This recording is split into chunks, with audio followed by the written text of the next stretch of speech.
Good afternoon, everyone, and welcome to this Lunch and Learn webinar on applying an abundance mindset to growing your wealth and retiring well. I'm Kirsty Healey. Look, I heard in the weekend this really funny reference to retirement being your fun line. You cross it, you open the doors to the longest holiday of your life. However, I know from some of the clients that I see that that fun line isn't so fun because they're just not prepared. Saving yourself to retirement is hard work, and in some cases, just isn't possible. So, how do we lean into wealth creation if our timeline to retirement is shorter? We're going to cover that today. Why do I think that having the right mindset is important? An abundance mindset encourages us to see opportunities and possibilities rather than focusing on our limitations. We're more likely to take inspired action towards our goals, driven by motivation rather than fear. It also allows us to acknowledge but gently put away any limiting beliefs firmly into that passenger seat and uncover our true potential and capability. If you don't have those skills or the mindset to navigate retirement and your plan, then absolutely, if you're also procrastinating around it, taking some action mean taking some action, then you're in the right place to go ahead. So we're going to take the next 30 minutes together. I'm going to be talking at pace. We've got quite a bit to go through, and this is what we're going to cover. Why would you want to grow wealth for retirement? Why wouldn't you? I'd ask the question because we want to have a comfortable life both now and into retirement. How much do you need? And to be honest, this is very much dependent on your lifestyle, your timeline, how long do you have to retirement, and other variables that we're going to dive into, which means that we're really going to need to have a personalized plan. We're going to discuss your options in terms of risk and reward. We'll talk about the key takeaways at the end and answer some questions as well. Stick around to the end because I'll be offering a discounted offer as a sweetener on your first consultation. So, just a reminder that this is general advice only. This content is not intended as a substitute for personal financial advice. We do encourage you to seek advice if you want it based on your unique situation. So, who am I? I'm a financial advisor here at Enable Me. Um, I'm a strategist in terms of my background. I've got 25 years plus in banking and lending, right across retail, wholesale foreign exchange, and private banking. I've also got experience in small business through mortgage broking, and I've helped other people to buy investment property as well. I'm also a business owner. And I hold an economics degree. Please don't hold that against me. I've had plenty of opportunity to test out the theory that I learned through that study. So my job here is to optimize outcomes for my client and help them to reach their full financial potential. So why should you grow wealth for retirement? We've been already through that slide. So we want to have some options. We want to be able to enjoy more time with our loved ones. Perhaps it might be that we've got a problem that we need to solve for. Maybe there's a retirement gap that we need to fill, which means that maybe your savings forecast is not following the rate that it needs to meet your retirement goals. Perhaps you need to improve your financial security. And sometimes we can't control what happens to us, i.e., let's talk about COVID. Let's talk about the war in Ukraine and how that pushed up the price of some supplies. No one could have planned for the GFC, or talking about close to home, Cyclone Gabrielle. Some of us also want to leave a legacy. We want to be able to help our kids. That's important to us. Perhaps in retirement, we want to travel more than we did before. So we've got extra costs around that. Perhaps maybe you're just really ambitious and you want to optimize your position. That's certainly a valid reason to want to grow wealth. But look, saving for retirement is no easy feat. 65% of Kiwis are worried that they aren't on track to afford a comfortable retirement. That's quite a big number. 56% of Kiwis don't feel prepared for retirement. And 70% of Kiwis think that they may need to work past the age of 70. So is this you? Because again, you're in the right place. Do you just have KiwiSaver?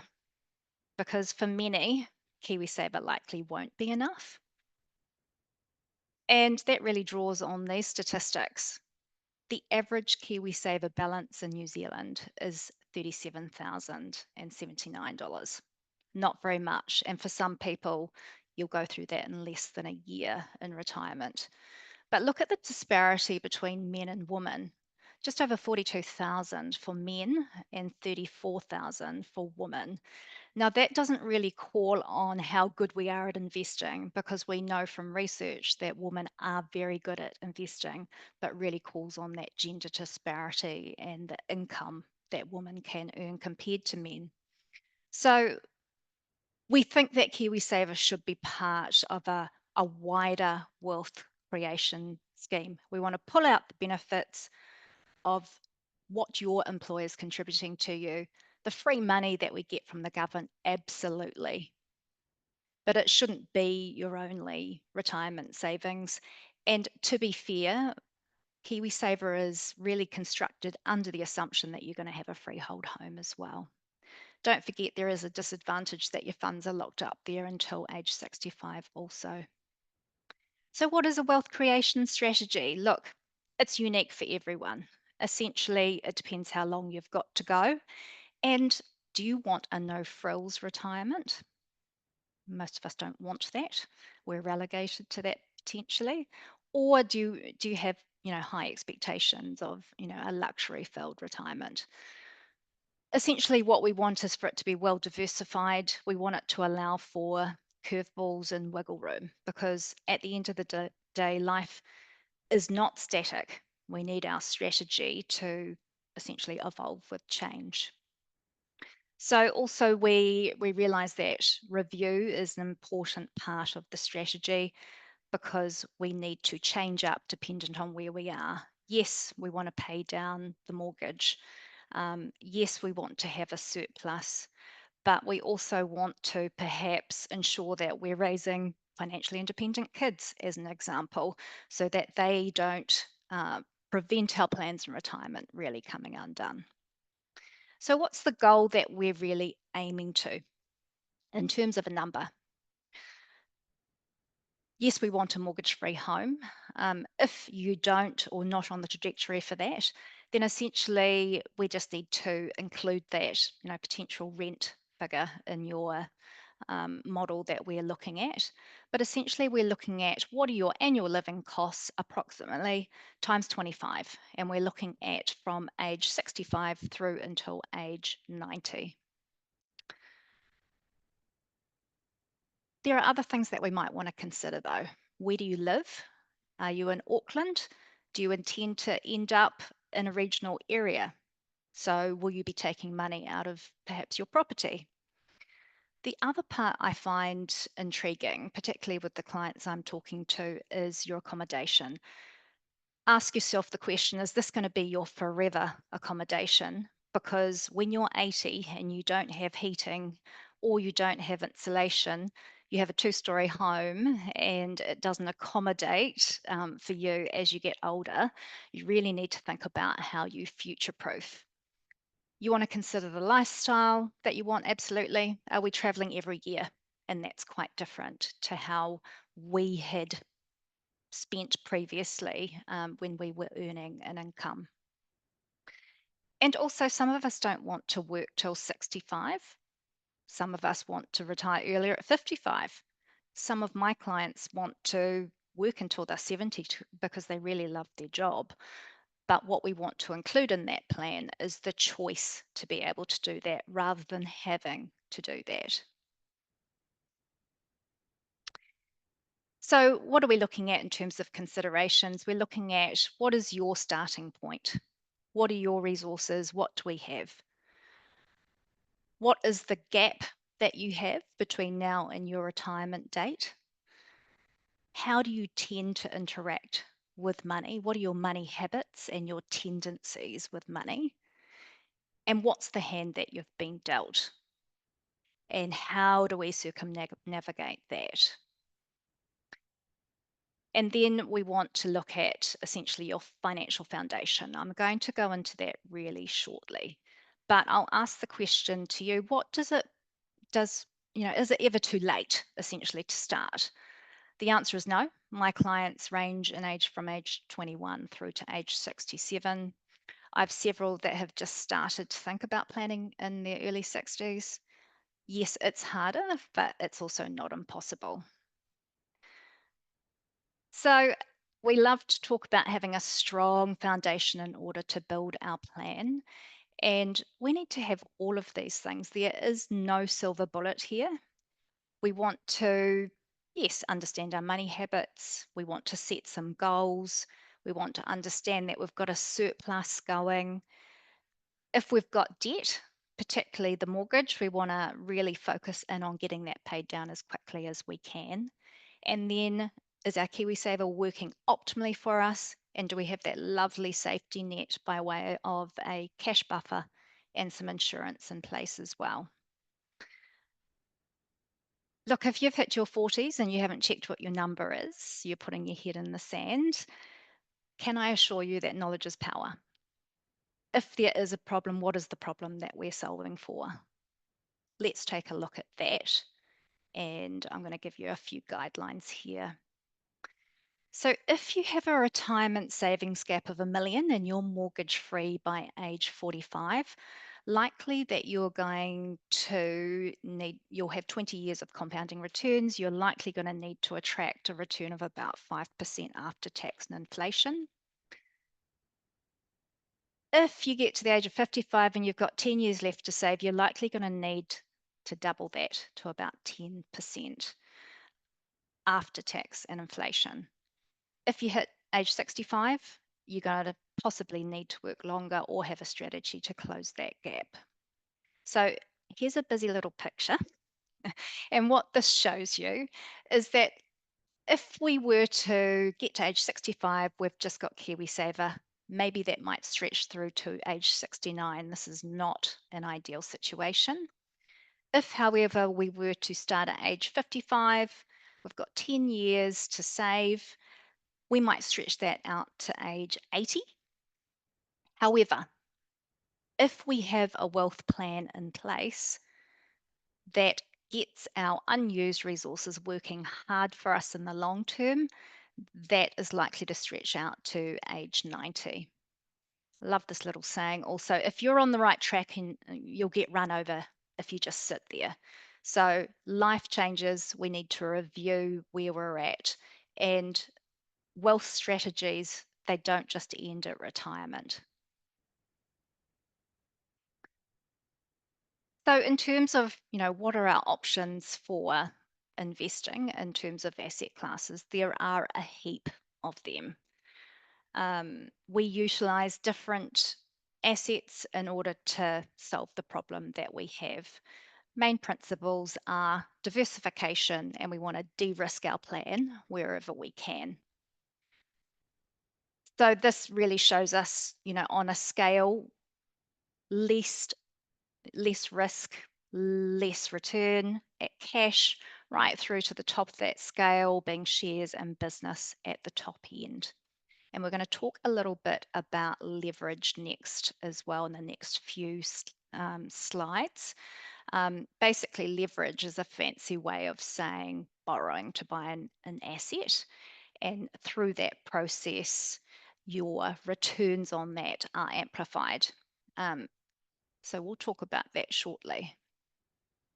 But this might be front of mind for you in terms of volatility, because we've had quite a bit of that in the recent markets, namely due to Mr. Trump and his headlines. And some of you would have seen those KiwiSaver balances fall and kind of had a little stress about that. The problem with that is that what we saw around COVID is people in growth saw their balances drop, switched out to conservative, and then crystallized those losses and missed that bounce back. So, in terms of volatility, we need to have a plan in place. If that plan is the right plan, then essentially we need to, we should be able to hold our line. And it's really going to depend on time horizon, because if you need those funds soon, then potentially you were in the wrong fund type, and we need to resurrect that and change that. So in terms of different types of investments, let's go into them a little bit further. Term investments, look, they're liquid, they're safe and reliable, they serve a purpose, they work slightly harder perhaps than just a straight savings account. However, they do have low returns, and by the time you take into account inflation, bank fees, and tax, the return is pretty negligible in the current market that we're in. Managed funds, great for diversification. They have, look, a huge raft of different options in terms of what you can choose. You can choose for it to be passively or actively managed. They're accessible and therefore liquid. And when you look at the different fund types, you can choose a range of low risk, low return from conservative, ranging up to aggressive around that 7.71%. And the pros and cons of property. Yes, Kiwis have a real love affair with property. And if you've got equity sitting within your home, the question that we'd ask is, can we get that working for you? If you've got a gap in your retirement plan of greater than 300,000, it's likely that we're going to need leverage to bridge that, depending on the time horizon that you've got left. And here's a wee visual look at what this looks like. So being mortgage free at age 55, you accumulate and save until age 65, and that may then take you through until age 75, but we've still got a gap there between age 75 and 90. As I said before, saving your way to retirement is a hard road. I'm going to show you an example a little bit later on of how we've helped clients to bridge that gap. So this is how leverage works. Essentially, if you had 160,000 in cash and you put that into a managed fund, we might get 6% return on that, giving us a return of 9,600.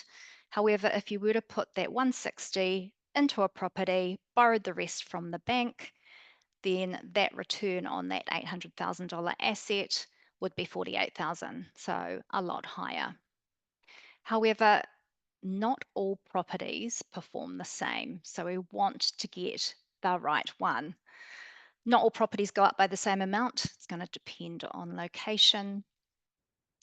We want to think about also how much money you're putting into that property, i.e. that you're topping up for that property. We also want to understand that we want to execute on this as soon as we can, because the banks do not lend to us forever and a day.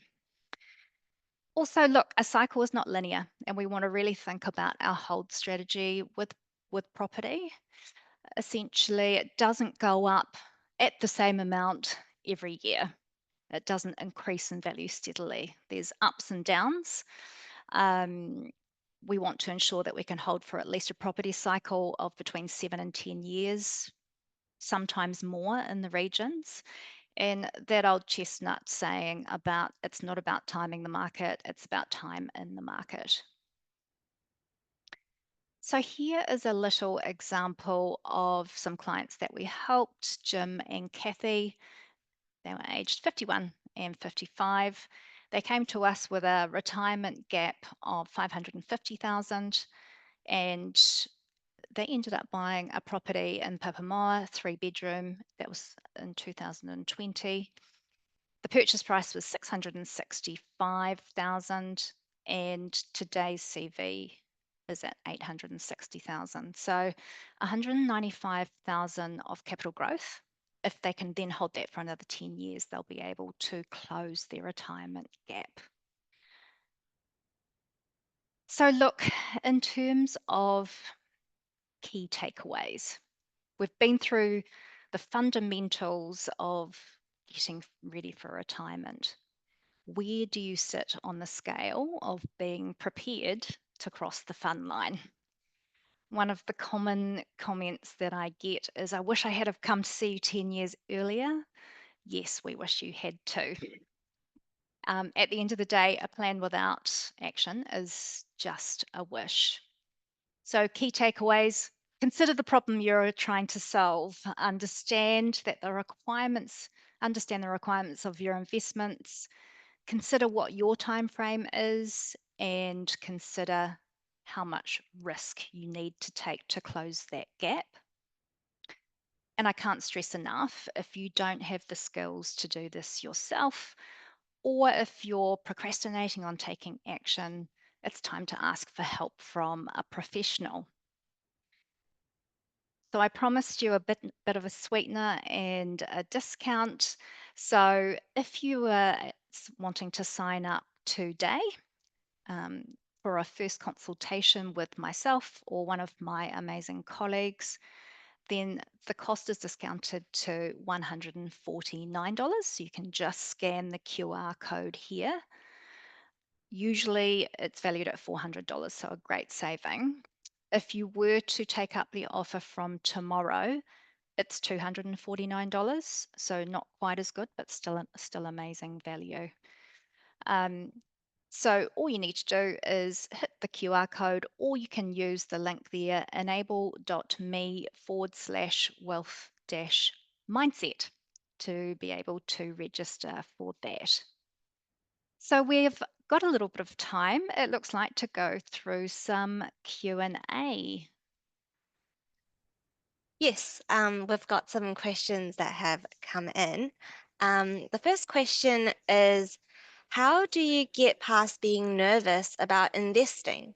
My partner is very risk averse and would prefer to just have his money sit in the bank, which makes it hard to do any investing. Yeah, I actually get this a lot with clients, and sometimes there is a second part of the couple that isn't quite as keen. What I would say is, doing nothing is also a decision. It can also be an opportunity cost or loss. So let's quantify what that risk is of doing nothing. Do we have a problem or not? One ongoing economic challenge that we're always going to have is inflation. Prices will continue to increase. Um, if your money is 100% invested in cash assets that aren't inflation adjusted, they typically aren't, you've just created a future problem for yourself, because your money is dropping in value every year, i.e., what that means is you buy less with every dollar. Thanks, Kirsty. Our second question is, what are some first steps for building a retirement fund for someone who entered a stable working career later in life? Just start is my answer to that. It's never too late. Again, we want to take into account your time horizon until retirement. That's going to be different for every person. Yes, we also want to understand your appetite for taking risks, but if that time horizon is shorter, then we're going to have to take a bit more risk. we'd also tend to lean towards leverage to really get a giddy up on for wealth creation, i.e., higher risk, higher reward, if that's what we need to do. So it's essentially really going to depend on your burn rate, how much you're spending per year, in terms of how much do we really need to fund into retirement, as to how big your problem is, and really what we need to lean into. Our third question, do you have any tips on how to know if your investment property will deliver a good return?